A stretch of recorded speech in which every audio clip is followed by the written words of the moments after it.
ॐ योगे योगे तव स्तरं वाजे वाजे हवामहे सखाय इन्द्रमूतये। ॐ शान्ति शान्ति शान्तिः। सभी श्रोताओं को सादर नमस्ते। आज मैं योग विज्ञान विभाग कुमाऊं विश्वविद्यालय नैनीताल एवं फेसबुक वक्तव्य मंच पीलीभीत, इन दोनों ग्रुप के साथ एक साथ कुछ विषय पर बात करने के लिए उद्यत हूँ। बंधुओं, हमारा आज का विषय वैदिक यौगिक जीवन दर्शन, यज्ञ, आयुर्वेद, योग का जीवन में महत्व और वर्तमान परिस्थिति, इन दोनों विषयों पर मैं आपसे बातचीत करूंगा। हम ये मानते हैं और सारा विश्व इस बात को स्वीकार करता है कि विश्व का आदि ग्रंथ यदि कोई आज उपलब्ध है तो वो ऋग्वेद है। और उसी क्रम में भारतीय मनीषा को यदि हम माने तो चारों वेद विश्व के प्राचीनतम ग्रंथ हैं। और विश्व के प्राचीनतम ग्रंथों में वेद को मानने से यह स्पष्ट होता है कि वेद ऐसा ज्ञान है, नॉलेज है, सोर्स ऑफ नॉलेज है जिसे ईश्वर ने हमें प्रदान किया। और क्योंकि संसार का रचयिता ईश्वर है और ईश्वर सर्वशक्तिमान है, ईश्वर सर्वज्ञ है, ईश्वर ज्ञान के स्रोत हैं, ईश्वर ने जीव के कल्याण के लिए जगत को बनाया है, तो उसका दिया हुआ ज्ञान अपूर्ण नहीं हो सकता। और हम सब उसकी संतान हैं, तो हमें अज्ञानी भी ईश्वर नहीं रख सकता। तो ईश्वर के द्वारा दिया गया यह जो ज्ञान है, यह जीव के कल्याण के लिए है, जीव के कल्याण के लिए दिया जा रहा है ज्ञान। और जीव का कल्याण उसके कर्मों से, उसके ज्ञान से ही होगा। बीच में कुछ बाधा आ रही है बंधुओं, मैं थोड़ा सा इसे देखता हूं, एक सेकंड के लिए क्षमा चाहूंगा।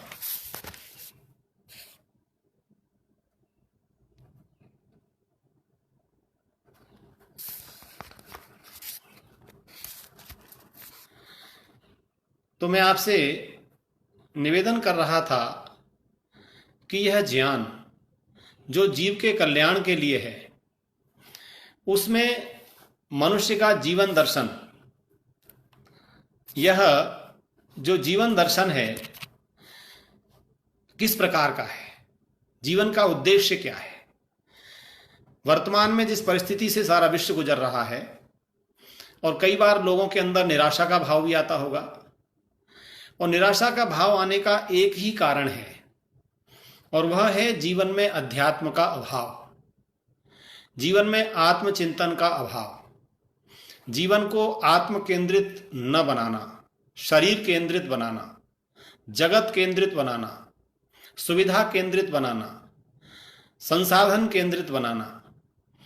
जबकि यह जो आत्मा अजर और अमर है, वैदिक जीवन दर्शन में यज्ञ, योग और आयुर्वेद, इनका विशेष समावेश है। जैसे कि वेद शब्द का अर्थ क्या है? वेद का अर्थ है ज्ञान, नॉलेज। और किस प्रकार का ज्ञान? यदि हम परवर्ती ऋषियों के ग्रंथों को पढ़ें, वेद का आदि ज्ञान अग्नि, वायु, आदित्य, अंगिरा, 4 ऋषियों से हमें प्राप्त हुआ, ऋग, यजु, साम, अथर्व। उसके बाद पूरी एक ऋषियों की परंपरा है। ऋषियों ने वेद मंत्रों का जो दर्शन किया, साक्षात किया, उनमें दिए गए गहन सूत्रों को मानव मात्र के कल्याण के लिए व्याख्यात्मक दृष्टि से पहुंचाया। उसमें हमें और आपको गर्व होना चाहिए। भारत में जिस ज्ञान के बलबूते ही विश्व गुरु बनने की क्षमता रही, भारतवर्ष पूरे विश्व का गुरु बना, उसका कारण यहां की संपदा नहीं थी, यहां का भौगोलिक क्षेत्र नहीं था, यहां की शारीरिक या सैन्य शक्ति नहीं थी, अपितु यहां की विचार शक्ति थी, यहां की धर्म शक्ति थी, यहां की अध्यात्म शक्ति थी। तो उसी क्रम में महर्षि कणाद का नाम आप लोगों ने सुना होगा, जिनका दर्शन है वैशेषिक दर्शन। वैशेषिक दर्शन में महर्षि कणाद कहते हैं, यतो अभ्युदय निश्रेय सिद्धि सधर्म, अर्थात धर्म क्या है? जिन जिन कर्मों से, जिन जिन व्यवहारों से, जिस जीवन पद्धति से, जिस जीवनचर्या से, जिस आचरण से, जिस व्यवहार से दो कार्य होते हैं, एक अभ्युदय और दूसरा निश्रेयस। अभ्युदय का अर्थ है भौतिक उन्नति। जिस जगत को परमपिता परमात्मा ने इतना सुख देने वाला बनाया, कतिपय लोग इस जगत को दुख का कारण कहते चले जाते हैं, कहते हैं जगत दुख का भंडार है। कई बार अज्ञानवश लोग कहते हैं, प्रभु आप तो हमें दुख दे रहे हो। मैं कह दिया करता हूं, अरे भाई, जिसके पास जो चीज है ही नहीं वो देगा कैसे? ईश्वर को हम क्या कहते हैं? विचार कीजिए, सत चित आनंद, सच्चिदानंद। वो ईश्वर कैसा है? वह सत है, ऑलवेज एग्जिस्ट, जिसे आप ओमनी प्रेजेंट कहते हैं। और चित, वो चेतन है, वो जड़ नहीं है, और आनंद स्वरूप है। तो जो आनंद का सागर है, जो आनंद स्वरूप है, जो आनंद का भंडार है, वो हमें दुख दे सकता है क्या? तो संसार सुख के लिए बनाया। जीवन दर्शन में सबसे पहली अभिलाषा मनुष्य की क्या है? मनुष्य सुख चाहता है। तो सुख चाहता है तो कहां से मिलेगा? अरे सुख के लिए किसी अलग स्वर्ग की कल्पना करनी पड़ेगी क्या? वैदिक चिंतन में इसी संसार को स्वर्ग बताया है। स्वर्ग नाम विशेष सुखम, जहां पर विशेष सुख मिले। और वो सुख मिलेगा कैसे? इसी विषय में चिंतन करने के लिए आज हम और आप बैठे हैं कि जीवन दर्शन क्या है, आयुर्वेद का औचित्य क्या है, यज्ञ का औचित्य क्या है, योग का लाभ क्या है। तो महर्षि कणाद ने कहा कि हमारे जिन जिन कर्मों से, व्यवहार से, आचरण से, कर्तव्य निर्वाह से क्या क्या मिलता हो? अभ्युदय मिलता हो, अर्थात संसार में सुख मिलता हो, समृद्धि मिलती हो, धन मिलता हो, संपदा मिलती हो, कल्याण के साधन मिलते हो। पर यहीं रुक नहीं जाना, इसके साथ एक दूसरा तत्व भी है, और वह तत्व है निश्रेयस।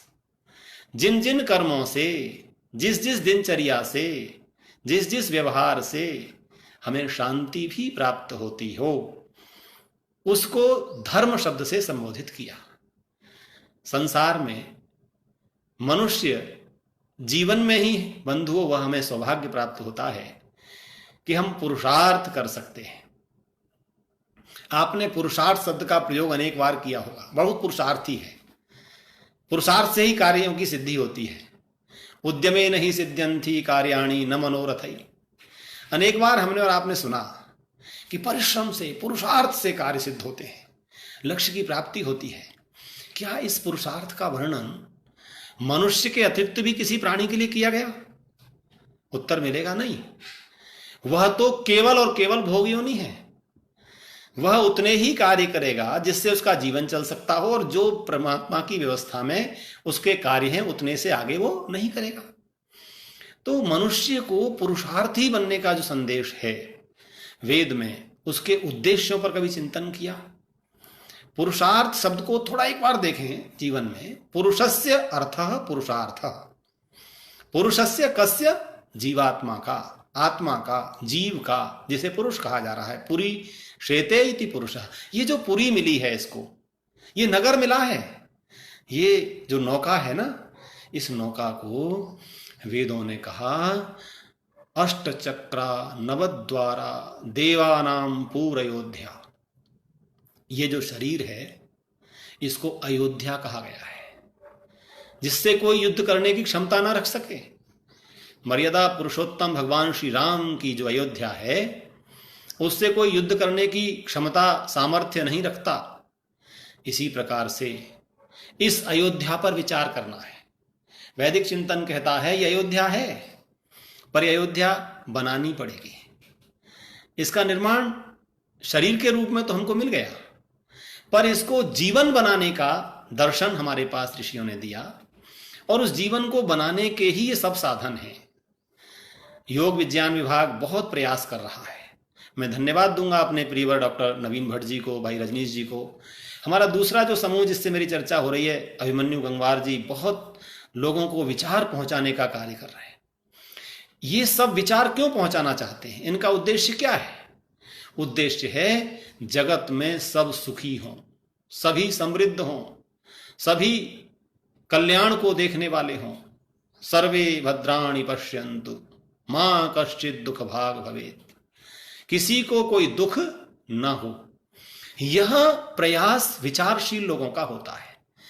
हम और आप सब जिस परिस्थिति में लोग बहुत परेशान हैं, निश्चित रूप से एक वह भी पक्ष है, लोगों का रोजगार गया है, भोजन नहीं मिल रहा है, मजदूर श्रमिक हमारे प्रवासी अपने अपने स्थानों को लौट रहे हैं, ये सब परिस्थितियां हैं। पर इन सब परिस्थितियों में हमें जो महत्वपूर्ण कार्य करना है, वो कार्य क्या करना है? विचार देने का। विचार कैसे देने का? जिससे मनुष्य के अंदर आया हुआ निराशा भाव समाप्त हो, नैराश्य दूर हो और आशावादी जीवन का पक्ष बने। यजुर्वेद में एक मंत्र आता है बंधुओं, कि प्रत्येक मनुष्य को अपने अंदर एक भाव लाना चाहिए, और वह भाव है जिजीविषा, जीने की इच्छा, जीने की उत्कट अभिलाषा।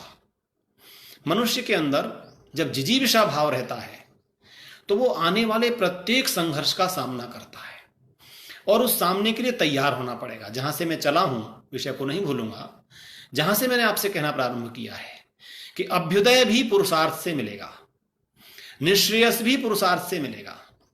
सांसारिक कल्याण के लिए, उत्कर्ष के लिए, धन के लिए, सुविधाओं के लिए पुरुषार्थ करना पड़ेगा।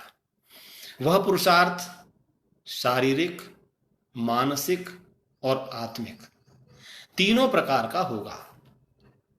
शरीर के पुरुषार्थ के लिए आपको शरीर के स्वस्थ होना आवश्यक है। योग के द्वारा आज हम शरीर को स्वस्थ कर रहे हैं। योग के बहिरंग के द्वारा, आसन प्राणायाम के द्वारा हम क्या कर रहे हैं? हम शरीर को स्वस्थ कर रहे हैं। और योग के अंतरंग के द्वारा, जिसे प्रायः लोग भूले हुए हैं, मैं इस चर्चा के माध्यम से, वर्चुअल चर्चा के माध्यम से जितने भाई बहन मुझसे जुड़े हुए हैं इस समय, जो जिनकी मैं मुखाकृति तो नहीं देख पा रहा, उनके सम्मुख नहीं हूं, परंतु आप सब मुझे बात करते हुए सुन रहे हैं, मैं निश्चित रूप से आपसे निवेदन करना चाहूंगा कि हमें इस शरीर को भी स्वस्थ रखना है, और शारीरिक सौष्ठव के साथ साथ, शारीरिक शक्तिशाली संपन्न होने के साथ साथ हमें मानसिक शक्ति की कामना करनी है। मानसिक शक्ति को निर्मल और पवित्र बनाना है, और मानसिक शक्ति को सुदृढ़ बनाना है, आत्मिक शक्ति को सुदृढ़ बनाना है। तो योग के द्वारा क्या कार्य होगा? बहिरंग के द्वारा भी हमारा शरीर और मन शुद्ध होगा। महर्षि पतंजलि ने योग के जो 8 अंग बताए हैं, उन अंगों को हम पुरुषार्थ से जोड़ते हैं। पुरुषार्थ क्या है? धर्म, अर्थ, काम, मोक्ष, ये 4 पुरुषार्थ हैं। मैं एमईटी विश्वविद्यालय में एक बार लेक्चर दे रहा था। एक कन्या प्रवचन के बाद मुझे बोली, इस परमात्मा ने, जिसे आप ईश्वर, गॉड, सुप्रीम पावर कहते हैं, जगत बनाया क्यों? बड़ा अच्छा प्रश्न था। ये जगत क्यों बनाया? क्या उत्तर है आपके पास? आप लोग विचार करते रहिएगा। मैंने उसे उत्तर दिया, बेटा, ये जगत जीव कल्याण के लिए बनाया। तो जीव का कल्याण तो नहीं हो रहा, लोग दुखी हैं, परेशान हैं, कोई रोगी है, कोई शोक में है, कोई बेरोजगार है, तो ईश्वर कल्याण कहां कर रहा है? अगला प्रश्न पैदा होता है, आपके अंदर भी आ सकता है। मैंने कहा, बेटा, ये ठीक है, ये जगत जीव के कल्याण के लिए बनाया, पर यह जगत अभी बना है, प्रथम बार बना है, या एक ही बार बनता है हमेशा? नहीं, अनादिकाल से अनंत काल तक चलने वाली जगत की यात्रा है। वैदिक दर्शन हमें यह संदेश देता है कि इस जन्म से मृत्यु तक जीवन सीमित नहीं है। इस जन्म से पहले भी अनेक जन्मों की यात्रा है और इस मृत्यु के बाद जीवन समाप्त नहीं हो जाएगा। यह मृत्यु के बाद भी आत्मा अपनी यात्रा पर चलता रहेगा। हम लोग सभी श्रीमद् भगवद गीता को पढ़ते हैं, योगेश्वर भगवान श्री कृष्ण को जानते हैं, उनके विचारों को सुनते हैं, लोगों तक पहुंचाते हैं। योगेश्वर भगवान कृष्ण जब अर्जुन को अपना विराट रूप दिखाते हैं तो यही तो दिखाते हैं कि देखो मैं इस जन्म से पहले भी कितने जन्मों में हूं और तुम भी कितने जन्मों में हो। कितने बार जो आज माता पिता दिख रहे हैं वो हमारी संतान भी बने होंगे। कभी कोई भाई दिख रहा है वो शत्रु भी बना होगा, जो शत्रु दिख रहा है वो भाई भी बना होगा। तो अनादि काल से अनंत काल तक चलने वाली जीवन यात्रा, मैंने उस बिटिया से कहा बेटा हम केवल तत्कालीन समय को देखते हैं और हमें लगता है कि प्रभु कल्याण कहां कर रहे हैं, कल्याण कर रहे हैं। नहीं, प्रभु तो कल्याण कर रहे हैं। प्रभु ने जगत कल्याण के लिए बनाया, पर हम उस कल्याण में अपना निमित्त कितना दे पा रहे हैं। इसीलिए ऋषियों ने बताया कि हे मनुष्य तेरा जन्म किस लिए है, प्रयोजन रहित नहीं है, एमलेस नहीं है, निरुद्देश्य नहीं है। हां, उद्देश्य का चिंतन जरूर करना है। कई बार हम लोग सोचते हैं, जब मैं किसी से पूछता हूं जीवन का उद्देश्य क्या है, बोले अच्छा रोजगार प्राप्त कर लेना, और उद्देश्य दूसरों की भलाई कर देना, और उद्देश्य सभी को सुखी करने का प्रयास करना, और उद्देश्य आप बताते जाएंगे समाज सेवा करना, राजनीति में जाकर देश को ठीक रखना, राष्ट्र रक्षा करना, देश की सीमाओं की रक्षा करना, बहुत सारे उद्देश्य आप बताएंगे। ये सब उद्देश्य हैं, परंतु एक उद्देश्य जिसे प्रायः मनुष्य भूला हुआ है, वो उद्देश्य क्या है?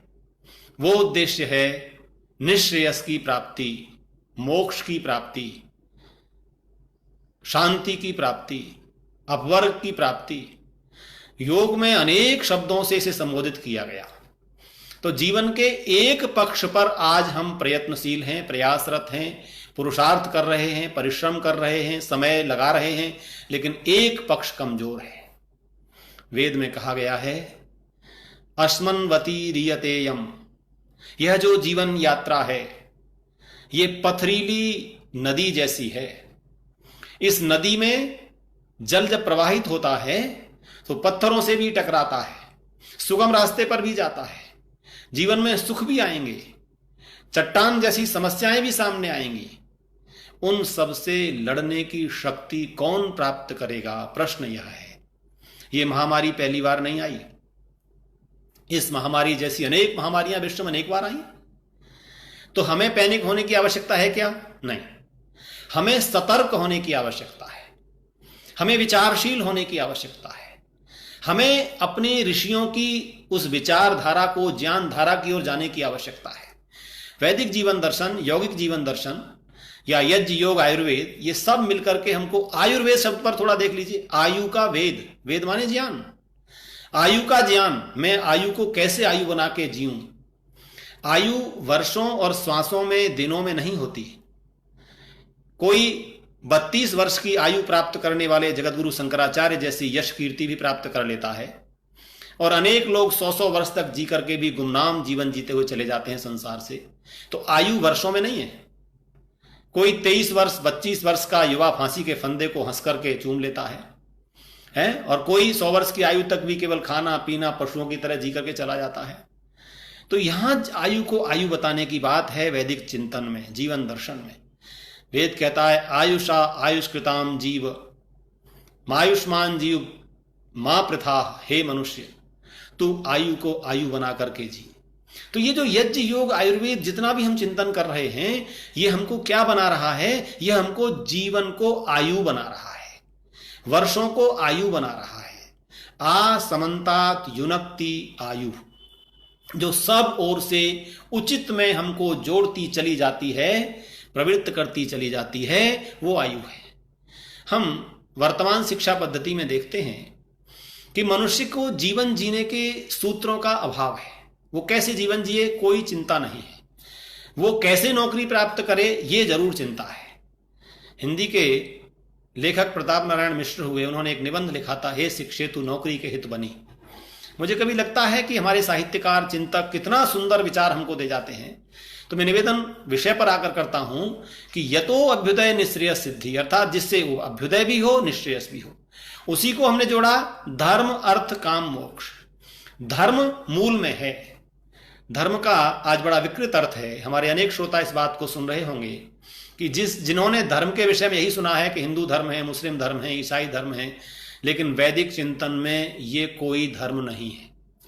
वैदिक चिंतन में धर्म क्या है? जो मैंने आपसे कहा, यतो अभ्युदय निश्रेय सिद्धि सधर्म। जिस जिस व्यवहार आचरण से, और थोड़ा सा और व्याख्या कर लें तो महर्षि मनु ने बहुत सुंदर कहा है, धृति क्षमा दमो अस्तेय शौचम इंद्रिय निग्रह धीर विद्या सत्यम अक्रोधो दशकम धर्म लक्षणम। धैर्य धर्म है, क्षमा धर्म है, इंद्रियों का दमन करना निग्रह करना धर्म है, मन को नियंत्रण में रखना धर्म है, बुद्धि का विकास करना धर्म है, सत्य का पालन करना धर्म है, अक्रोध धर्म है। ये जो धर्म है, अब बताइए इस धर्म को कौन अस्वीकार करेगा? संसार में यदि हम इस धर्म को स्थापित होते देख रहे होते, कोई भी व्यक्ति कहीं भी पैदा हुआ हो, किसी जाति में, वर्ग में, स्थान में, देश में, वो कहेगा कि धैर्य नहीं चाहिए? क्या वो कहेगा? क्या वो क्षमा का समर्थन नहीं करेगा? मैं इसीलिए कह रहा हूं, आज के मानव समाज में किसी भी शब्द का, किसी भी क्रिया का, किसी भी सिद्धांत का सही स्वरूप पहुंचाने की आवश्यकता है। और बड़ा धन्यवाद दूंगा हमारे जिन मित्रों ने भी ये वर्चुअल माध्यम से विचार श्रृंखला चलाई हैं। आपके अंदर कोई ना कोई टीस तो है, तड़फ तो है। आपकी तड़फ है कि ये संसार सुखमय बन जाए, शांतिमय बन जाए, प्रेममय बन जाए, मानवतावादी बन जाए, मनोर्भव की संस्कृति चली जाए। ये जो उद्देश्य हमारा और आपका है, ये कल्याण का उद्देश्य है। तो मैंने उस बालिका का जो प्रश्न दे रहा था, मैंने उसे उत्तर दिया, बेटा परमात्मा ने भौतिक और आत्मिक दोनों उन्नति के लिए संसार बनाया। जीव भौतिक उन्नति को भी आगे रख करके चले और आत्मिक उन्नति को भी आगे रख करके चले। इन दोनों किनारों को नदी के मजबूत करता चला जाए, इसलिए संसार है। उस बिटिया ने कहा, डॉक्टर साहब ऐसा उत्तर आज तक मुझे किसी ने नहीं दिया। सब लोग कहते थे समाज सेवा के लिए संसार बना है, परोपकार के लिए संसार बना है, जो आदर्शवादी बातें हैं। मैंने कहा ना, ये आत्म कल्याण के लिए संसार बना है। और आत्म कल्याण में केवल मेरा नहीं, सभी के कल्याण के योजना मेरे मस्तिष्क में होनी चाहिए। ऐसा कभी हो नहीं सकता कि मैं ऐसे कार्य करूं कि मेरा कल्याण हो जाए और दूसरे की हानि हो जाए। हाँ, जिसे हम कल्याण मान करके आज संसार में देख रहे हैं, स्वार्थ की परंपरा को, उससे जरूर लगता है लोगों को कि जो मुझे सुख दे दे, मेरे पास गाड़ी, घर, बंगला, सामान सब हो जाए, दूसरा चाहे भाड़ में जाए, ये कल्याण की बात नहीं है। तो आइए हम धर्म के मूल को समझें। बीच में अर्थ और काम है। आप जीवन दर्शन को देखिए, धर्म मूल में है, अर्थात जो जो अर्थ मुझे प्राप्त करना है उसके मूल में धर्म होना चाहिए। धर्म से अभिप्राय वो सिद्धांत जो मैंने अभी बताए, धृति, क्षमा, दमो, अस्तेय, शौचम, इंद्रिय निग्रह और अभ्युदय की प्राप्ति और निश्रेयस की प्राप्ति, ये दोनों कल्याण की भावनाएं मेरे सामने होनी चाहिए। तब लगेगा कि निश्चित रूप से हम धर्म का आचरण कर रहे हैं। एक बात और जो बहुत सामान्य व्यक्ति के लिए है, आप लोगों ने महर्षि दयानंद सरस्वती जी का नाम सुना होगा। 19वीं सदी के महान समाज सुधारक, वेदोद्धारक, मानव जाति का कल्याण करने के लिए ऐसी आत्माएं धरती पर आती हैं, हर समय आती रहती हैं। उनके पास एक सामान्य सा व्यक्ति जो जुलाहा था, कपड़े का कार्य करता था, सूत लाकर कपड़ा बनाता था, उसने कहा, स्वामी जी महाराज मुझे भी कुछ धर्म का उपदेश दीजिए। स्वामी जी ने कहा, अच्छा तुम क्या करते हो? उसने बताया कि स्वामी जी मैं जुलाहा हूँ, मैं गांव गांव से उस समय सूत इकट्ठा करने की, गांव में हमारी महिलाएं बहनें चरखे से सूत काटती थीं, वो सूत इकट्ठा करता हूँ, उसे लाकर कपड़ा जैसा बनवाना है उनका बनाता हूँ, दरी बनानी है, कपड़ा बनाना है, बनाता हूँ और दे आता हूँ। स्वामी जी ने कहा, आपके लिए धर्म का उपदेश यही है कि आप जितना सूत तोल करके मात्रा में लाते हो, उससे जितना कपड़ा तैयार होता है, पूरा का पूरा कपड़ा उस व्यक्ति को लौटा दिया कीजिए और उसकी जो पारिश्रमिक आपका है वो ले लिया कीजिए और इसी प्रकार कल्याण का कार्य करते रहिए। कभी उसमें बेईमानी मत सोचना, कम कपड़ा देने की विचार मत करना। यही धर्म का उपदेश है। इससे सरल और क्या बात हो सकती है। हमारे यहाँ धर्म को आडंबरों से युक्त बना दिया गया। धर्म को इतना भारी भरकम बना दिया गया कि लोग धर्म के मार्ग से विचलित होने लगे, मार्ग को छोड़कर चलने लगे, धर्म को अफीम कहने लगे, धर्म का विरोध करने लगे, क्योंकि धर्म किसी बड़े मंदिर का, धर्मालय का स्थान हो गया। धर्म हमारे जीवन का, प्रतिदिन के व्यवहार का अंग है। ये जो जीवन दर्शन है, इस जीवन दर्शन को कौन हमें यहां तक लाता है? तो उन्हीं क्रियाओं को हम कहते हैं योग क्रिया, उन्हीं क्रियाओं को कहते हैं यज्ञ क्रिया, उन्हीं क्रियाओं को कहते हैं आयुर्वेद। आप इन तीनों का संबंध देखिए। यज्ञ श्रेष्ठतम कर्म है। हमने क्या बना दिया? जिसमें इतने यज्ञ कुंड बनते हों, इतनी बड़ी यज्ञशाला बनती हो, इतने ब्राह्मण वेद पाठ करने वाले होते हों, अमुक स्थान का जल आता हो, अमुक स्थान की सामग्री आती हो, और इतना उसको व्रत करना पड़ेगा, तब कहीं एक विशेष यज्ञ होगा। अब व्यक्ति डरने लग गया। कहीं कहीं तो ये भी आ गया कि अमुक पक्षी की, पशु की बलि दी जाएगी, उससे व्यक्ति हिंसात्मक भागाने लग गया, तो यज्ञ लोगों से दूर हो गया। लेकिन यज्ञ क्या था? यज्ञ का अभिप्राय था 3 कार्य करना: देव पूजा, संगतिकरण और दान। वैदिक जीवन दर्शन का पहला सूत्र जीवन के लिए था यज्ञ, और यज्ञमय जीवन करना। आप लोगों ने शतपथ ब्राह्मण एक ग्रंथ है, जो वेदों के बाद ग्रंथ आते हैं, ब्राह्मण ग्रंथ। उस शतपथ ब्राह्मण में यजुर्वेद का ब्राह्मण माना जाता है ये। इसमें कहा गया यज्ञो वही विष्णु, अर्थात यज्ञ ही विष्णु है। यज्ञो वही श्रेष्ठतमम कर्म, यज्ञ ही श्रेष्ठतम कर्म है। स्वर्ग कामो यजेत, जिसको स्वर्ग की कामना है वो यज्ञ करे। ऋग्वेद में भी ईजानः स्वर्गम यन्ति लोकम, ये बहुत सारी उक्तियां कही।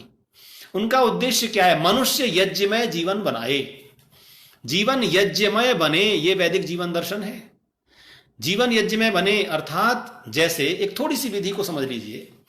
यज्ञ में समिधा होती है, घृत रखा रहता है, सामग्री होती है। अग्नि प्रज्वलित करके हम घी की आहुति देते हैं, सामग्री की आहुति देते हैं। अग्नि देवता क्या करता है? जितनी घी और सामग्री, मिष्ट पदार्थों की, ड्राई फ्रूट्स की आपने आहुति दी, क्या वह अग्नि देवता अपने पास रखता है? वह, उसके अंदर गुण है, सूक्ष्म बना करके वातावरण में प्रसारित कर देता है। इसने क्या संदेश दिया? इसने संदेश ये दिया कि हमें संसार में जो जो परमात्मा ने दिया है वो केवल हमारे लिए नहीं है, उसको सूक्ष्म करके संसार में प्रसारित करना है। हमें अगर कुछ धन दिया है तो उसमें से भी हमारा एक बहुत बड़ा हिस्सा समाज सेवा के लिए, राष्ट्र सेवा के लिए, परोपकार के लिए निकल जाना चाहिए। यदि हमें शक्ति दी है तो शक्ति से हमें दुर्बल की रक्षा करनी है, राष्ट्र की रक्षा करनी है।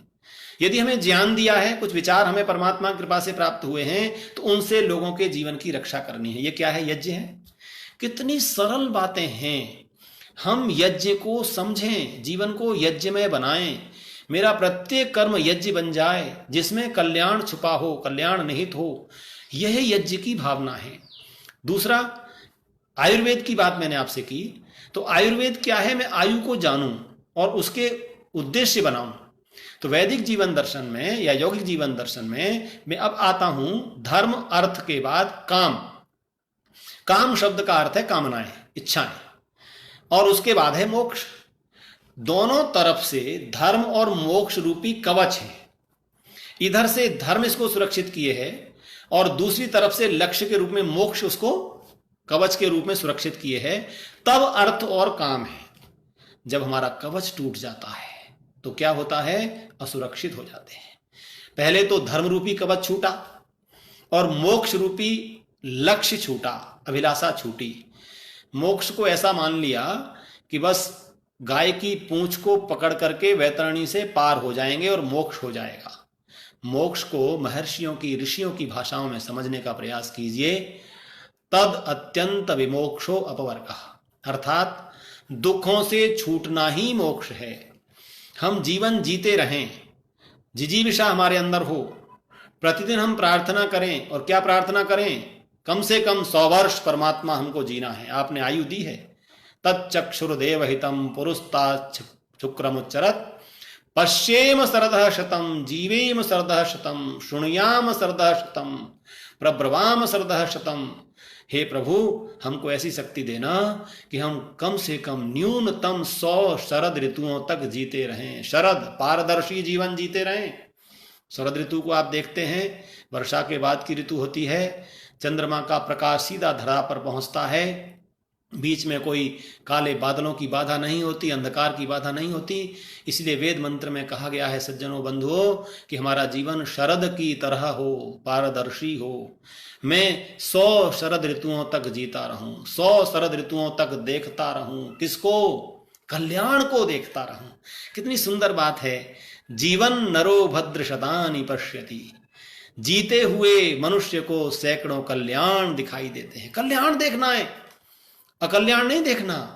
वैदिक जीवन चिंतन कहता है, यज्ञ जीवन चिंतन कहता है, योग का जीवन चिंतन कहता है कि हमें तो कल्याण देखना है। योग क्षेमम वहाम्यहम। हम किसके वाहक बने? योग और क्षेम के वाहक बने, कल्याण के वाहक बने। मेरा कोई कर्म किसी के अकल्याण का न हो। ये जीवन दर्शन है, ये चिंतन है। आज आवश्यकता इन विचारों को बाल्यकाल में ही शिक्षा में देने की है। अन्यथा जो पाश्चात्य शिक्षा पद्धति है, जिसने हमारे घर को, हमारे विद्यालयों को, हमारे पूरे समाज को ऐसा कर दिया है कि हम ये सोचते जाते हैं कि जीवन केवल और केवल सांसारिक संसाधनों के लिए है। इसलिए यज्ञीय जीवन से कल्याण की भावना आएगी। योग के जीवन से, आप योग पर बहुत व्याख्यान सुन रहे हैं, हमारे विश्वविद्यालय के विद्यार्थी अध्यापकगण जो भी जुड़े हैं, योग पर बहुत चर्चा सुन रहे हैं। तो योग का जो मूल अंग है उस पर आप जरूर आएंगे। तो 8 अंगों में जब आप देखते हैं तो बहिरंग 5 है। यम, नियम, आसन, प्राणायाम, ये 4 तो पूरी तरह से, और प्रत्याहार समन्वयात्मक है। धारणा, ध्यान और समाधि, तो 4 बहिरंग हैं। 5वां जो प्रत्याहार है वो बाहर से वृत्तियों को अंदर को रोकने का कार्य करता है। और धारणा, ध्यान, लक्ष्य को सामने रखना है। जीवन का उद्देश्य समाधि तक पहुंचना है, मोक्ष तक पहुंचना है। और ये आवश्यक नहीं है कि हम एक ही जीवन में पहुंच जाएं, हमें कई जन्म इसके लिए लगाने होंगे। और संसार में जब जब निराशा आए, तो देखो वैदिक जीवन दर्शन इतना व्यापक है कि आज की 1 घंटे की चर्चा में पूर्ण कर लूं, ये आवश्यक नहीं है। पर मैं प्रयास कर रहा हूं कि हम उसके मूल को समझने का एक विचार आपके सामने रख सकें। वैदिक जीवन दर्शन कहता है कि मनुष्य के जीवन में 2 भाव आएंगे ही आएंगे। क्या आएंगे? जब वह शक्तिशाली होगा, स्वस्थ होगा, युवा होगा, धन संपन्न होगा, तो उसके सामने अभिमान आएगा। वो अभिमान से कभी न कभी चूर होगा कि मैं तो इतना शक्तिशाली हूं। रावण जैसा अभिमानी व्यक्ति विद्वान था, शास्त्रों का मर्मज्ञ था, लेकिन एक दोष जो अभिमान का था, और ये स्वाभाविक रूप से मनुष्य में आता है। जो विचारशील है वो इस अभिमान को नष्ट करता है। कैसे नष्ट करता है? तो मैं आपको 2 बात रख रहा हूं। एक, अभिमान आएगा, और जब जब उसे दुख आएंगे, कष्ट आएंगे, पीड़ाएं आएंगी, वेदना होगी, रोग होगा, हानि हो जाएगी, तब तब उसमें डिप्रेशन, अवसाद आएगा। इनका क्या उपचार है? हम कहेंगे प्राणायाम से अवसाद को दूर करें, अनुलोम विलोम करते रहे, अवसाद दूर। बिल्कुल ठीक है, बाह्य रूप से ठीक है। बाह्य रूप से आपका आसन प्राणायाम, उसमें समय शक्ति लगाएंगे, अवसाद से बाहर आएंगे। परंतु वेद के चिंतन को देखिए, जो सार्वभौमिक, सार्वकालिक, जिसे यूनिवर्सल ट्रूथ कहा जाता है। वेद का ज्ञान यूनिवर्सल ट्रूथ है, जो किसी भी स्थान, जाति, वर्ग, देश विशेष के लिए नहीं है। किसके लिए है? मानव मात्र के लिए। उसमें बड़ा सुंदर समाधान दिया। 2 ऋचाएं आपके सामने संक्षेप में रख रहा हूं। जब जब हमको अभिमान आने लगे, अपने ज्ञान का, अपनी शक्ति का, अपने पद का, अपनी प्रतिष्ठा का, हमारे पास ये है, तो क्या सोचना है? वेद मंत्र कहता है, अश्वत्थेवो निषदनम पर्णेवो वस्तिस्कृता। हे मनुष्य, जिस शरीर पर, जीवन पर तो अभिमान कर रहा है, अ माने नहीं, स्व माने कल, स्थ माने रहेगा। अश्वत्थेवो निषदनम। अश्वत्थ, और संस्कृत में अश्वत्थ पीपल को भी कहते हैं। आप लोगों ने पीपल के वृक्ष को देखा होगा। पीपल के पत्तों की जो आवाज होती है वो कितनी मनमोहक होती है। रात्रि को भी अच्छी लगती है। कारण क्या है कि वो 24 घंटे ऑक्सीजन देता है। लेकिन एक बात जो वेद यहां कहना चाहता है, वेद माता जो कहना चाहती है, ऋचा जो कहना चाहती है, पीपल के पत्ता जब पीला सा पड़ जाता है तो किसी हवा के झोंके की जरूरत नहीं पड़ती और वो गिर जाता है। इसी तरह से जब जब मनुष्य को अपने जीवन में अभिमान आए तो उसे क्या विचार करना है? अश्वत्थे वो निषदनम, आज हूं कल मेरा कोई अस्तित्व इस जिस पर तुझे अभिमान है उसका नहीं है। हां, जिस पर अभिमान होना चाहिए वो है आत्मा। अस्मिता का भाव समाधि में उसका एक स्थान है। बड़ी लंबी चर्चा हो सकती है। जब हम संप्रज्ञात समाधि की बात करते हैं तो वितर्क, विचार, आनंद, अस्मिता, रूपानुगमात संप्रज्ञात, ये संप्रज्ञात समाधि है, वहां पर अस्मिता भाव भी है। आत्मा पर तुझे अभिमान होना चाहिए। कैसा अभिमान होना चाहिए? जैसा गीता में योगेश्वर कृष्ण अर्जुन के अंदर नैराश्य को दूर करने के लिए दे रहे हैं कि तू क्या सोच, मैं अजर हूं, अमर हूं, नैनम छिंदन्ति शस्त्राणि नैनम दहति पावकः न चैनम क्लेदयन्त्यापो न शोषयति मारुतः। ये अभिमान तुझे आना चाहिए। तू ऐसा आत्मा है, इसको शस्त्र छेद नहीं सकते, अग्नि जला नहीं सकती, वायु सुखा नहीं सकता, जल गला नहीं सकता। ये अभिमान तो आना चाहिए। परंतु तुझे अभिमान क्या आ रहा है? मेरे पास अमुक पद है, मेरे पास अमुक संपदा है, मेरे इतने फॉलोअर्स हैं, इतनी मेरी स्वीकृति समाज में है, मैं बड़ा प्रतिष्ठित हूं। इस अभिमान को मत कर। क्यों? क्योंकि कल तू होगा कि नहीं होगा ये आवश्यक नहीं है। तो वैदिक दर्शन क्या कहता है? जब जब तुझे अभिमान आए तो तू क्या सोच, आज हूं कल का मुझे कोई विश्वास नहीं है। तो क्या कर? आज ही अच्छे कर्म कर, आज ही शुभ आचरण कर, आज ही कल्याण का चिंतन कर, आज ही लोगों के भले की का विचार कर। तो जब जब अभिमान आए तो क्या सोचना कि ये जीवन तो नश्वर है। किसका अभिमान?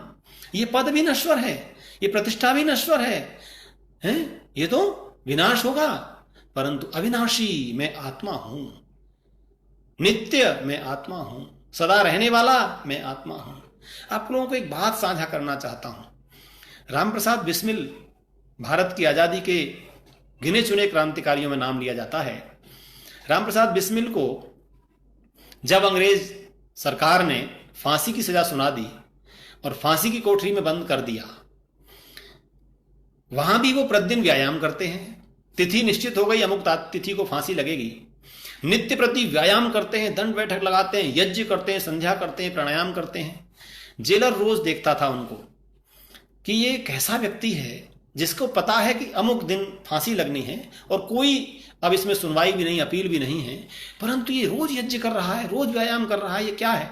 उससे उसने पूछा तो उन्होंने कहा, अरे आत्मा तो अजर अमर है, मैं जो संस्कार लेकर के जाऊंगा वो मेरे अगले जन्म में मुझे प्राप्त होंगे। और ये प्रसन्न चित्त। और बोले ये कहां से सीखा? तो ये बोला वैदिक दर्शन से, सत्यार्थ प्रकाश से, ऋषि दयानंद के सिद्धांतों से मैंने सीखा। एक बात और निवेदन करूं, जिस दिन वो फांसी के लिए ले जाए जा रहे थे तो उनके पास जो जेलर थे, उस जेल के जा रहे थे चलते हुए, जेलर मुस्लिम भाई थे। उन्होंने आंखों में उनकी आंसू थे कि देशभक्त एक आज फांसी पर चला जाएगा। और उन्होंने बिस्मिल से कहा, बिस्मिल क्या तुमको ये जानकारी है कि मैंने कई बार तुम्हारी बैरक को खुला छोड़ा कि तुम बाहर निकल जाओ, भारत माँ की आज़ादी के दीवाने हो, वहां कार्य करोगे, लेकिन तुम बाहर नहीं निकले। बिस्मिल ने कहा, जेलर साहब मुझे पता है आप चाहते थे, परंतु मैं उस जीवन शैली को जी करके नहीं आया कि प्राण बचाने के लिए मैं असत्य का मार्ग अपना लूं। क्या बात कही वो आज हमें और आपको सबको ध्यान रखनी है। वो कहते हैं बिस्मिल, इस अनित्य शरीर की रक्षा के लिए मैं नित्य आत्मा को कलंकित नहीं कर सकता था, क्योंकि वो अपराध होता आत्मा के लिए। ये चिंतन आज हमारे और आपके सबके जीवनों में आना चाहिए। हम आत्मा को कलंकित करने के कितने कार्य करते चले जा रहे हैं, और किस चीज के लिए? अनित्य शरीर के लिए, अनित्य प्रतिष्ठा के लिए, अनित्य धन के लिए, अनित्य सुविधाओं के लिए, अनित्य सुख के लिए। ये अनित्य सुख की कल्पना वेद चिंतन नहीं कहता, योग नहीं बताता। योग कहता है तू अजर और अमर है, तेरे जीवन में यम होने चाहिए, अहिंसा, सत्य, अस्तेय, ब्रह्मचर्य, अपरिग्रह, यमा, शौच, संतोष, तपस्, स्वाध्याय, ईश्वर प्रणिधानानि नियमा। तेरे जीवन में यम और नियम आएंगे तो तू क्या करेगा? तो जीवन को जीवन बनाएगा। जीवन दर्शन है। हमारे भारतीय चिंतन में जितना विशेष बल जीवन निर्माण पर दिया गया, मनुष्य निर्माण पर दिया गया। आज बड़ी विडंबना है, बड़ा कष्ट है। हम किसी भी राज सत्ता की प्रशंसा करते हों, लेकिन पाठ्यक्रम में आज भी मनुष्य एक संसाधन है ह्यूमन रिसोर्स। हमारा जो मंत्रालय है ना, मनुष्य को संसाधन बताता है, जबकि मनुष्य का जीवन एक साध्य के लिए है। और वो साध्य क्या है? संसार का कल्याण हो और सभी आत्माएं सुख, शांति और मोक्ष को प्राप्त करने वाली हों। ये जीवन दर्शन योग का जीवन दर्शन है। यम के माध्यम से, अहिंसा के माध्यम से, सत्य के माध्यम से, अस्तेय के माध्यम से, ब्रह्मचर्य के माध्यम से हम कहां ले जाना चाहते हैं? समाधि तक, है ना। मूल में अहिंसा है। अगर आप अष्टांग योग का प्रारंभ करेंगे तो यम है, और यम में पहला क्या है? अहिंसा है। अहिंसा की प्रतिष्ठा करनी है, अहिंसा के सही भाव को, स्वरूप को समझना है। समय तेजी से बढ़ रहा है। मैं आपसे निवेदन करूं कि इस योग को समझिए। योग में पहले यम का साधना करनी पड़ेगी, अहिंसा की साधना करनी पड़ेगी। और एक ये कितने सुंदर सूत्र महर्षि पतंजलि ने योग दर्शन में लिखे कि अहिंसा प्रतिष्ठायाम तत्सन्निधौ वैरत्यागः। अहिंसा क्यों करूं जी मैं? क्या फल मिलेगा? तो ऋषिवर उत्तर देते हैं, अहिंसा तेरे जीवन में जब प्रतिष्ठित हो जाएगी ना, तो संसार के हिंसक प्राणी भी तुझसे प्रेम करेंगे, तेरे से वैर नहीं करेंगे। हिंसक प्राणी भी, शेर भी तेरे चरणों में आकर बैठने लग जाएगा। ये अहिंसा का फल है। जब हमें कोई इतना सुंदर फल दिखाई दे तो क्या हम परिश्रम नहीं करेंगे? क्या हम पुरुषार्थ नहीं करेंगे? क्या हम उस जीवनचर्या का अंगीकार उसको नहीं करेंगे?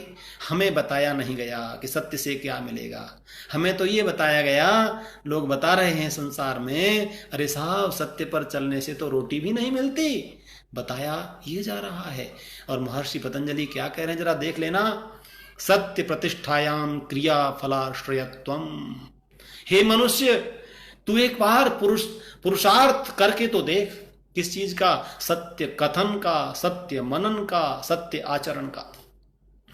मनसा सत्य विचार, वाणी में सत्य का वचन, आचरण में सत्य को लाना। फिर क्या होगा? वहारे ऋषि पतंजलि में नमन करता हूं आपके योग की इस व्याख्या को, इस सूत्र को। आप कहते हैं सत्य प्रतिष्ठायाम क्रिया फलाश्रयत्व। जरा विचार कीजिए, केवल यम की व्याख्या ही कई घंटे तक हो सकती है। सत्य की प्रतिष्ठा हो जाने पर, सत्य जीवन में स्थापित हो जाने पर, मन वचन कर्म से सत्य का व्यवहार हो जाने पर क्या मिलेगा? जैसे तू कर्म करेगा ना, उसका जो फल तू चाहता है वो तुझे मिलेगा। क्रिया फलाश्रयत्वम, अर्थात उस कर्म का फल तेरे अधीन होगा, तू चाहेगा वो मिलेगा। कितना बड़ा चिंतन है वैदिक चिंतन, यौगिक चिंतन, कितना बड़ा जीवन दर्शन है। अगर मैं इसी की आगे व्याख्या करती जाऊं, अस्तेय प्रतिष्ठायाम, ब्रह्मचर्य प्रतिष्ठायाम, ये सब सूत्र महर्षि पतंजलि ने लिखे। तो योग के द्वारा जीवन का आध्यात्मिक और भौतिक दोनों निर्माण करने हैं। एक निर्माण से काम नहीं चलेगा।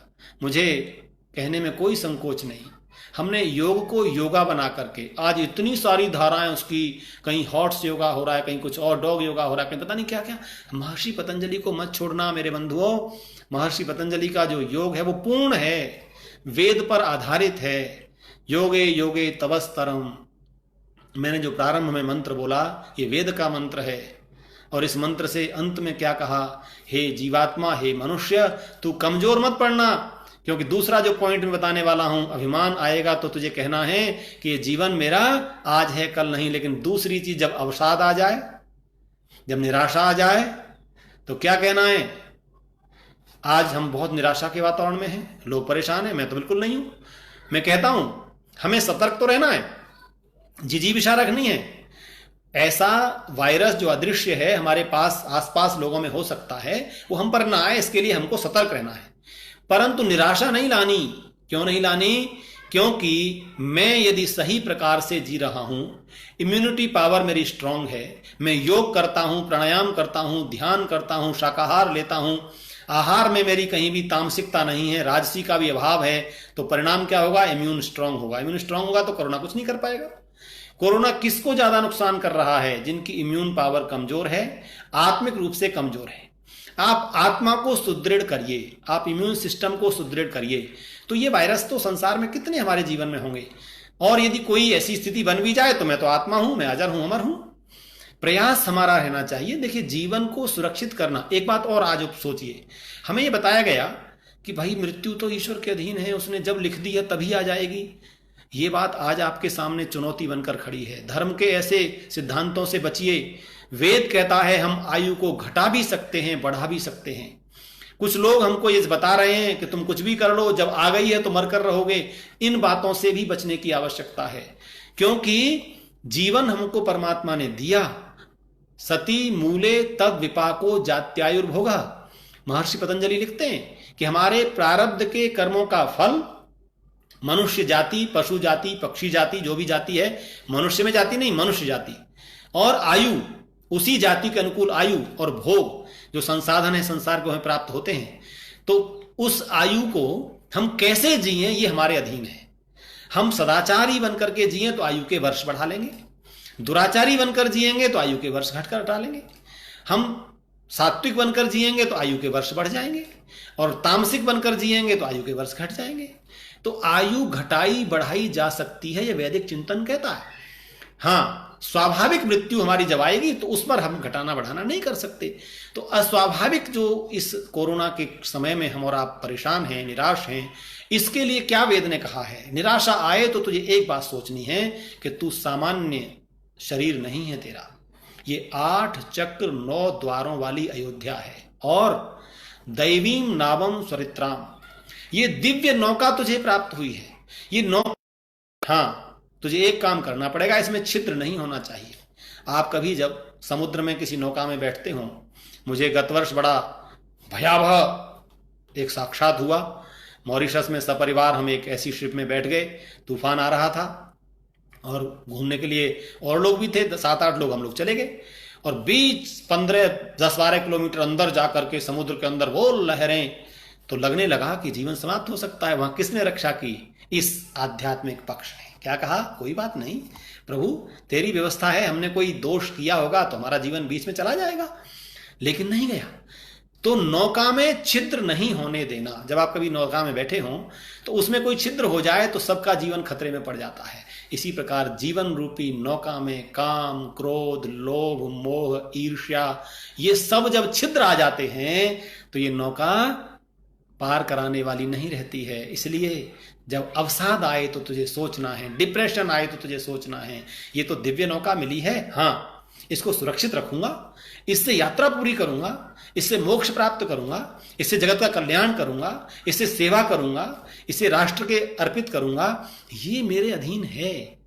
बंधुओं, ये बातें आदर्शवादी नहीं है, ये व्यावहारिक है, ये जीवन में धारण करने के लिए है। योग को, बहिरंग योग को भी जब आप चिंतन करें तो यम नियम इन पर बहुत बल दें। अहिंसा का पालन, सत्य का पालन, अस्तेय का पालन, बिना परिश्रम के कुछ नहीं चाहिए हमको प्रभु, ये संसार के साधन नहीं चाहिए। बिस्मिल की तरह कह पाए कि अनित्य शरीर की रक्षा के लिए नित्य आत्मा को कलंकित नहीं करना। ये आत्मा कलंकित होता है असत्य से, ये आत्मा कलंकित होता है बिना परिश्रम के फल प्राप्त करने की इच्छा से, ये आत्मा कलंकित होता है केवल जीव के स्वाद के लिए भोजन करने से। हमारा योग तो हमको सिखाता है कि हमें सात्विक आहार, शुद्धौ सत्व शुद्धि, कितना बड़ा उपदेश हमें योग देता है। तो इन चिंतनों को करते हुए जब हम जीवन को जीते हैं तो यज्ञ की प्रतिष्ठा जीवन में होती है, जीवन यज्ञमय बनता है, और वैदिक जीवन, यौगिक जीवन यज्ञमय जीवन है। यज्ञ योग ये दो तो ऐसी संपदा है, जैसे हमारे वर्तमान प्रधानमंत्री जी के प्रयास से पूरे विश्व ने 21 जून को अंतर्राष्ट्रीय योग दिवस मनाने का संकल्प लिया। हमारा अभियान चल रहा है कि हम पूरे विश्व में यज्ञ दिवस भी अंतर्राष्ट्रीय वैश्विक यज्ञ दिवस की एक चिंतन कर रहे हैं। आने वाला 5 जून पर्यावरण का दिन है, विश्व पर्यावरण दिवस। इस पर हमारा संकल्प है कि सब जगह लोग यज्ञ करें पर्यावरण को शुद्ध करने के लिए। तो अग्निहोत्र यज्ञ है, ब्रह्म यज्ञ है, पितृ यज्ञ है, अतिथि यज्ञ है, बलिवैश्वदेव यज्ञ है। ये 5 यज्ञ हैं, ये हमारे दैनंदिन जीवन में आने चाहिए। ईश्वर का धन्यवाद करना हमारा प्रत्येक मनुष्य का प्रतिदिन का कर्तव्य है। वो ब्रह्म यज्ञ में आता है, संध्या में आता है। आत्मचिंतन करना, आत्म कल्याण का काम करना, साधना में समाधि तक पहुंचने का प्रयास करना, देव यज्ञ में अग्निहोत्र आता है, और पितृयज्ञ में आज एक बहुत बड़ी बात मुझे आप लोगों से कहने का मन कर रहा है कि आज देश में वह संस्कृति आ रही है जहां माता पिता जैसे, दादा दादी जैसे बुजुर्ग रिश्तों को हम यूजलेस की कोटि में ले आए हैं। कुछ लोग उनको कहते हैं अब इनका उपयोग क्या है, हमने उनको भी एक सांसारिक साधन मान लिया। आप कल्पना कीजिए जिन परिवारों में बुजुर्ग बैठे हुए हैं और उनके सेवा भाव इतना अच्छा होता है कि उनके हृदय से वाह वाह निकलती रहती है, तो सारे सुख उस परिवार में आ जाते हैं। और जिन परिवारों में बुजुर्गों के जीते जी सेवा नहीं होती, उनकी शुश्रूषा, उनके पास अनुभवों का लाभ नहीं लिया जाता, उनके हृदय से आह निकलती है, वो परिवार नरक के समान हो जाते हैं। हमें पितृयज्ञ को, उनके जीते जी सेवा करने के भाव को, कितने लोग ऐसे हैं आज भी जो श्री राम को आदर्श मान करके पितृवचनों का पालन करते हैं। ये हमें चिंतन करना है। हमारे आदर्श श्री राम हैं, आदर्श योगेश्वर कृष्ण हैं, आदर्श हमारे महात्मा हैं, संत हैं, ऋषि हैं, मुनि हैं। इनको आइडियल बना करके चिंतन कहता है, वैदिक चिंतन कहता है, हम उनके जीवन का अनुकरण करें और पितृयज्ञ के रूप में अपने अंदर संस्कारों को पैदा करें कि हम जीते जी उन्हें कोई कष्ट नहीं होने देंगे। और दूसरा पितृयज्ञ का आयाम है, जैसे माता पिता ने हमारा लालन पालन किया, शिक्षा दी, उत्तम जीवन दिया, वैसे ही हम अपनी संतानों को सुशिक्षित बना करके, संस्कारित बना करके समाज को देंगे। ये पितृयज्ञ है। तो इन सब की विकृत रूप भी समाज में हैं, मैं उसकी चर्चा नहीं करूंगा। जो सही रूप है, माता पिता की भरपूर सेवा, शुश्रूषा और संतान का उचित पालन, ये पितृयज्ञ है। अतिथि यज्ञ, जिसकी आज नितांत कमी दिखाई देती है। हम प्राचीन काल को देखें, हमारे घरों में अतिथि सन्यासी विद्वान आते थे, उनसे हम चर्चा करते थे, अपनी शंकाओं का समाधान करते थे, उन्हें भोजन वस्त्र आदि दे करके, शुश्रूषा करके, सेवा करके उनको विदा करते थे। परिणाम क्या मिलता था? हमारे अंदर एक भाव आता था कि जो कुछ मेरे पास है वो केवल मेरा नहीं है। समय बहुत तेजी से बढ़ रहा है। हमारे महाभारत का एक नलोपाख्यान जरूर पढ़िएगा, जिसमें एक ब्राह्मण भोजन करने से पहले ये प्रार्थना करता है, प्रभु कोई अतिथि आ जाए तब भोजन करूं, क्योंकि मेरा भोजन विष बन जाएगा। वेद में कहा गया है, केवलाघो भवति केवलादि, जो अकेला खाता है वो पाप का अन्न खाता है। अतिथि यज्ञ का अभिप्राय है, मैं अपने घर में विद्वान, अतिथि, सन्यासी, चर्चा करने वालों की का स्वागत करूं, प्रतीक्षा करूं। कोई प्रचारक आ जाए मेरे घर में, मैं उनको भोजन कराऊं, उनसे देश पर, संस्कृति पर चर्चा करूं, ये इच्छा होनी चाहिए, अभिलाषा होनी चाहिए। तो यज्ञ यह है, अतिथि यज्ञ। और एक है बलिवैश्व देव यज्ञ, जो प्राणी मात्र की रक्षा का संकल्प कराता है। हम भारत की उस गौरवशाली परंपरा को याद रखें, उस संस्कृति को याद रखें, जिसमें चींटी से लेकर हाथी तक कोई भी प्राणी वध्य नहीं है। आज आप देखिए, इस कोरोना से जोड़कर देखिए, ये ऐसे देश से बीमारी आई जहां पर सांप, नेवले, छिपकली, केकड़े, चमगादड़, इन सबको मनुष्य खा गया। और मुझे आश्चर्य होता है, गौतम बुद्ध का संदेश जिस देश में माना जाता था, बौद्ध देश जिनको हम कहते थे कभी, और आज कौन सा हिंसा का आयाम ऐसा है जो वहां नहीं हो रहा। हिंसा मानव जाति का अकल्याण करती है। इस भाव से हमको बलिवैश्व देव यज्ञ करना है, अर्थात प्राणी मात्र की रक्षा का कार्य करना है, दया का कार्य करना है। तो इस प्रकार से मैंने आज आपके सार रूप में अगर कहूं तो वैदिक जीवन में मैं संक्षेप में कहना चाहूंगा, जीवन को जीवन बनाने का संदेश है। यज्ञ के द्वारा यज्ञ में जीवन बनाने का संदेश है। यज्ञों को जीवन में धारण करने का संदेश है। योग को करना नहीं है, जीना है। लोग आज योग करने में लगे हैं, योग को करना नहीं है, जीना है। हमारे जीने में योग आना चाहिए। मेरे व्यवहार में यम रूपी पांचों, अहिंसा, असत्य, अस्तेय स्थापित हो जाने चाहिए। योग का जीवन कहलाएगा। आयुर्वेद, मुझे जीवन की कला आनी चाहिए, जीने का कला, जीने की मुझे कैसे जीवन को, ये जीवन खिलता रहे, खिलौना, ये संसार एक क्रीड़ा स्थल है, इस पर इस जीवन को खिलौना बना करके खेल के रूप में लेना है, प्रतिस्पर्धा के रूप में लेना है, अच्छी हेल्दी वातावरण में जीवन को चलाना है। यह योग है, आयुर्वेद है। तो मुझे नहीं पता कि आप लोगों को मेरी बातों से कितनी संतुष्टि मिली। अब ये तो डॉक्टर नवीन भट्ट जी, रजनीश जी बताएंगे कि हमारे दोनों ग्रुप्स में जो मेरी चर्चा गई है वो कितनी सार्थक है। मैं निवेदन करना चाहूँगा, दर्शन होना चाहिए, प्रदर्शन नहीं। हमारे ऋषियों ने एक बड़ी अच्छी बात विद्वानों ने कही है, यह भारतवर्ष ऋषि प्रधान देश था, राजा प्रधान नहीं। ध्यान दीजिएगा, इस देश में ऋषियों की पूजा होती थी। राजा भी ऋषियों से जाकर कहते थे, महाराज अब आप बताइए, मैं कुछ गलत तो नहीं कर रहा। अब क्या हो गया, मुझे कहने में कोई संकोच नहीं। हमारा जो अध्यापक वर्ग है, प्राध्यापक, विद्वान वर्ग है, वो अब ऋषि नहीं माना जाता, वो हमारा प्रदर्शक नहीं माना जाता, वो नौकर माना जाता है। आप वर्तमान की व्यवस्थाओं को देखिए, सरकार शिक्षक को, अध्यापक को नौकर मान करके व्यवस्थाएं दे रही है, तो परिणाम क्या होगा? वो मार्गदर्शक नहीं कहलाएगा। तो मेरा देश राजा प्रधान नहीं था, ऋषि प्रधान था, आज राजा प्रधान हो गया है। परिणाम यह है, मेरा देश विद्वान प्रधान था, विधान प्रधान नहीं था। मेरा देश, ये जो भारतवर्ष था, वो कृषि प्रधान था, व्यापार प्रधान नहीं था। आज पूरा विश्व एक व्यापार केंद्र बन जा रहा है और कृषि को हम पीछे छोड़ रहे हैं। आपने कोरोना के समय में देखा, सबसे अधिक काम क्या आया? किसान का उत्पन्न किया अनाज, फल, सब्जियां। इसलिए कृषिमित कृषस्व अक्षयर्मा दिव्य, वेद का ये संदेश प्राप्त करना है। जुए खेलने वाली संस्कृति में हमको नहीं जाना, कृषि प्रधानता में जाना है। इसी प्रकार से ये मेरा देश सत्य प्रधान था, सत्ता प्रधान नहीं था। यहाँ पर सत्य को प्रमुखता दी जाती थी, सत्ता को नहीं। तो इन सब विषयों पर चिंतन कीजिए और अपने जीवन को बस संक्षेप में कहूँगा, व्याधि में नहीं ले जाना, समाधि में ले जाना है। व्यर्थ में नहीं ले जाना, समर्थता की ओर जाना है। विकार में नहीं ले जाना, संस्कार की ओर जाना है। इस जीवन को समर्थ बनाइए, संस्कार युक्त बनाइए, व्याधि रहित और समाधि युक्त बनाइए। इस जीवन के यही आयाम हैं। हम इन आयामों पर विचार करें। तो ये चर्चा मैंने 1 घंटे के इस समय में आपसे की है। परमात्मा हम सबको शक्ति दे, हम अपने जीवन को ऋषियों से प्रेरित बना सकें, ऋषियों के मार्ग के अनुगामी बन सकें। हमारे विद्वान जिस मार्ग से गए, उस मार्ग से हम मोक्ष मार्ग के गामी बन सकें। राष्ट्र का भी कल्याण हो, हमारा राष्ट्र के प्रति भी कर्तव्य है। तो अनेक चर्चाएं हैं जो लगता है छूट गई, जो मैंने सोच करके बैठी थी। तो संक्षेप में कहूँगा, जिजीविषा बनानी है, निराशा को नहीं आने देना। ईश्वरोपासक व्यक्ति होता है, उसके सामने समस्या चाहे चट्टान जैसी हो, वो राई के समान प्रतीत होती है।